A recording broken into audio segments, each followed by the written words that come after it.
Hello, my name is Amani, and tonight I will be giving a chapter summary on Johnston's Radical Behaviorism for ABA Practitioners, Chapter 4, labeled Nevermind. The chapter starts off by going into the section of cause and effect, and it just starts off by describing that from the earliest of time, the trouble for people to talk about behavior comes from our speculations and convictions on what causes behavior. It then proceeds on by telling us that people tend to believe that as humans we're guided by a phenomena that can be described as a mental universe, and that our mental processes intervene and influence our behavior, regardless if we're aware of it. But in actuality, the causes of our behavior have been deemed as historical, not mechanical, and that means behavior comes from changes between an organism and their environment over time. It goes on to continue saying that historical relations are hard to recognize, unlike physical events, because they often go unnoticed. They gave an example by stating, like, giving a fussy child a cookie in the grocery store.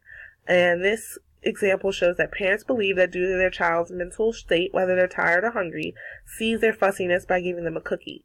In reality, the parents are just creating more history for why their child is going to continue to be grumpy in that grocery store.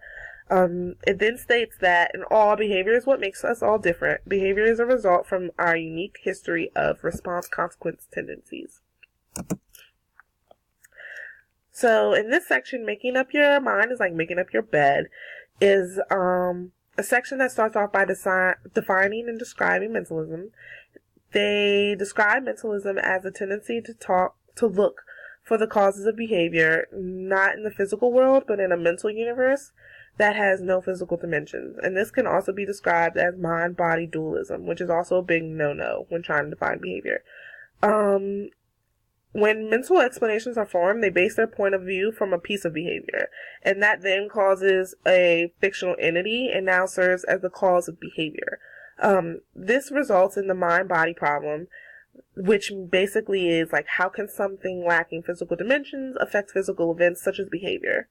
That then goes on to people starting out to believe that these beliefs are true and exist, and therefore, these beliefs are the cause of behavior. In actuality, they're not. Another issue with the mentalistic approach is that comparing behavior to mental events can only create possible causes of behavior.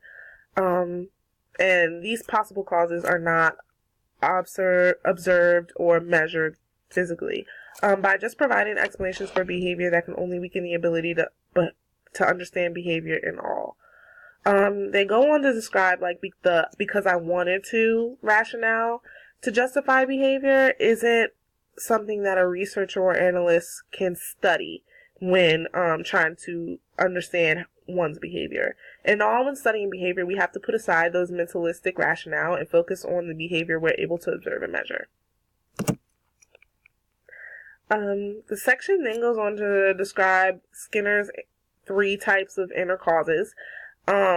These are the causes that show that mentalistic explanations of behavior tend to place inside the organism. The first cause is neural, and we tact sensations that are happening in our body, but the relation between what is actually going on and what our actual brain is doing is completely vague. And we tend to invent this neural phenomena. So, for example, like some of us may say that our head is tired or my nerves are bad, but we can't truly tact that behavior. We can only just assume that sensation because that's a private event.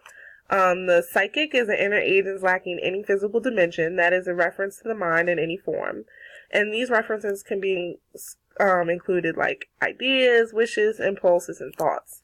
And the third inner cause is the conceptual, and this is considered the most common type of mentalistic attribution because these are personal qualities and conditions that people are sought out to have, and we tend to use them for explanation and base them on our actions.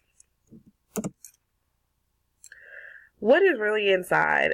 This section then describes the public versus private events, and as we know, private events are things that happen in the inside and can't be observed by others, and public events are, things that can be observed and measured by others. It states that although science of behavior focuses on events that are real and natural, both events are considered physical dimensions, regardless if one is more accessible than the other. Therefore, private events cannot be ruled out for scientific investigation for behavioral science. So therefore, a researcher cannot just rule out private events as justifying one's behavior. The section then continues on by saying how Skinner thinks that thinking is considered a behavior because we automatically reinforce ourselves when we engage in it. And it's important to remember that we must explain the behavior of thinking in terms of environmental factors. And although thinking may be private, we can say it's not a form of behaving. So the section then continues on by stating how feelings and emotions are considered private events and they cannot be ignored in the account of studying behavior. They then go on to talk about the SOR, stimuli, organism, and response sequence of environmental and physiological events. And this model just shows how an environmental stimuli can trigger events inside the organism that can lead to responses. And for this, they described standing up for the national anthem as a good example for an SOR sequence. Because we're taught to be able to discuss our emotions and feelings aloud when a problem occurs, we tend to give them mentalistic features. By that, we tie into environmental situations and allow them to have a role in regards to how someone behaves. It then talks about how there are 3 reasons why we cannot focus on sensations of feelings or emotions in regards to behavior. For one, we are not wired to detect what's going on in the inside of our skin. 2, our verbal community history teaches us to talk about our emotions and feelings that go well beyond our underlying physical sensations, and it's appropriate to talk about these emotions under certain environmental conditions and inappropriate under others. So in all, that means the nature of our environment at that time is an influence of how we justify our emotions due to how we've learned to label them in certain circumstances. We all learn how to different emotional reactions to similar events due to our unique learning history. So basically, how one might react to one event, somehow or some way someone else could react differently. And that's just based on our unique learning history.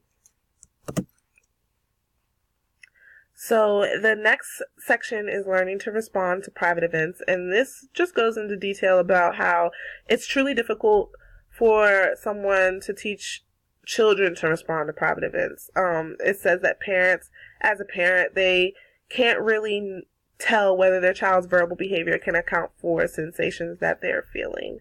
And they basically summarize it by saying verbal descriptions of private events tend to be weak, which can only limit the usefulness of them. It then goes on to talk about traits and attitudes and moods.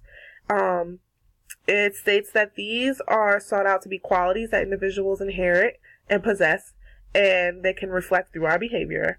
They are all references that involve verbal behavior to describe behavior, which can be considered taxa or interverbals, or mans.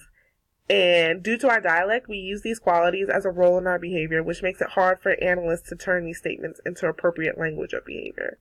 By forming these because statements, it creates an underlying force that supposedly drives our actions and takes away the true reasoning for our behavior. So at the end of the chapter, we can say that mentalism is something that we should not use to justify behavior. To avoid using mentalism as a form of describing behavior, we must recognize the mentalistic terms and phrases in professional situations. And this can be difficult, but we must learn to root our mentalism in our dialect. Secondly, we must rephrase those mentalistic phrases into dialect that focuses on behavior in an environmental context. So we have to figure out what about the behavior we observe that we can bring out while restricting that mentalistic language. So they use the terms like, what do you mean when we say that someone is, throwing a tantrum? Like, what can we truly define when we use such language? And lastly, we must be able to incorporate a scientific-based dialect about behavior through exchanges, especially with other ABA practitioners, because by doing that, this allows fellow listeners to want to support what we have on our agenda. And that is a wrap on my summary of Chapter 4.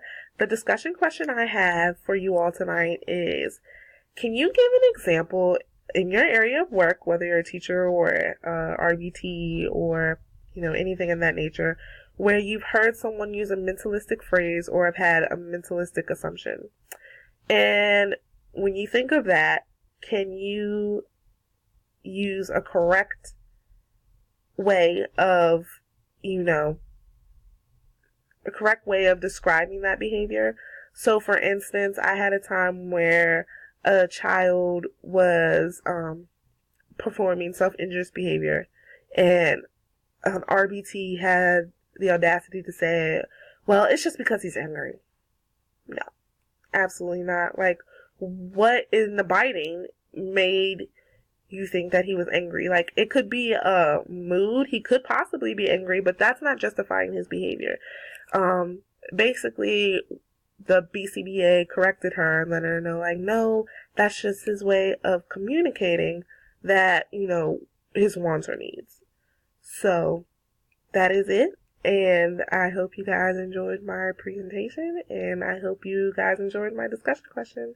And I look forward to all of your responses. And I hope you have a good night. Thank you.